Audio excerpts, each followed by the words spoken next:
Hi hello అండి, welcome to my channel. నేను మీ సౌందర్య. వైకుంఠ ఏకాదశి శుభాకాంక్షలు అందరికీ. మేమైతే ముందు వెంకటేశ్వర స్వామి టెంపుల్కి వెళ్ళి దర్శనం చేసుకొని అక్కడ నుంచి లక్ష్మీ టెంపుల్కి వెళ్ళాము. ఇప్పుడు వరసిద్ధి వినాయకుడు టెంపుల్కి వచ్చాము. ఇతనికి రైట్ సైడ్ తొండం ఉంటుందండి, చాలా మంచిది. ఇప్పుడు ఏకాదశి అయిపోయింది, నెక్స్ట్ డే ద్వాదశి మొదలైంది. ఈరోజు టైం చూస్తే ఇప్పుడు 4:30 అయిందండి. నిన్న అయితే వైకుంఠ ఏకాదశి. మేమైతే ఫుల్ డే అంతా ఏమీ తినము, వాటర్ కూడా తాగము. ఈరోజు ద్వాదశి వచ్చింది. ముందైతే పూజా రూమ్ క్లీన్ చేసుకొని దేవుడి గది రెడీ చేస్తాను.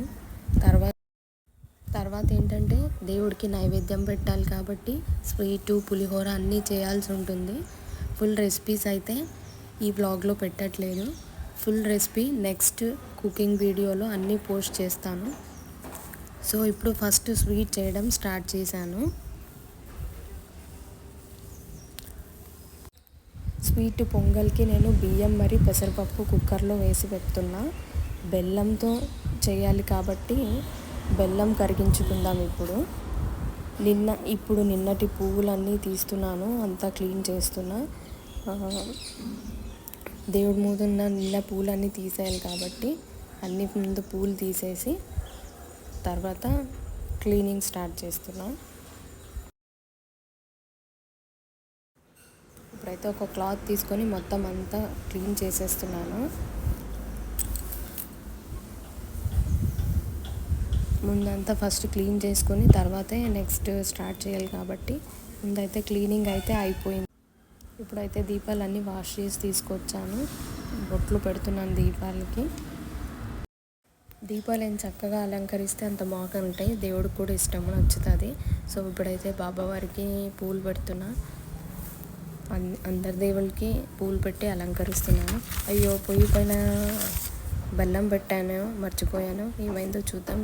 అదైతే కరిగిపోయింది, రెడీ అయిపోయింది అమ్మవారు. అండ్ ఇంకా వెంకటేశ్వర స్వామికి అయితే రోజెస్ ఇష్టం కాబట్టి అతనికి రోజెస్ అంటే చాలా ఇష్టం అండి.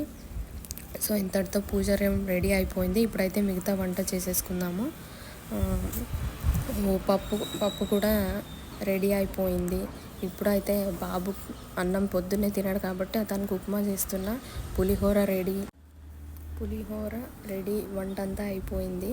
నెక్స్ట్ స్వీట్ పొంగల్ కూడా రెడీ అయిపోయింది.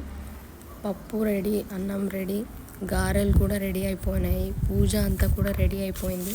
టైం చూస్తే ఇంకా 7:45, కానీ ద్వాదశి తిథి టైమింగ్ అయితే 8 ఉంది. 8కి ఇంకా 5 minutes ఉన్నప్పుడు పూజ చేసి భోజనం చేస్తాను.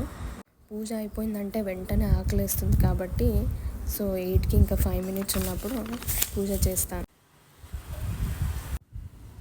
మా ఈ ఏకాదశితో మొదలై ద్వాదశితో ముగిసిందండి. మీకు నచ్చినట్టయితే లైక్, సబ్స్క్రైబ్ చేయండి, నోటిఫికేషన్ బెల్ ఆన్ చేయండి. Thank you for watching my video.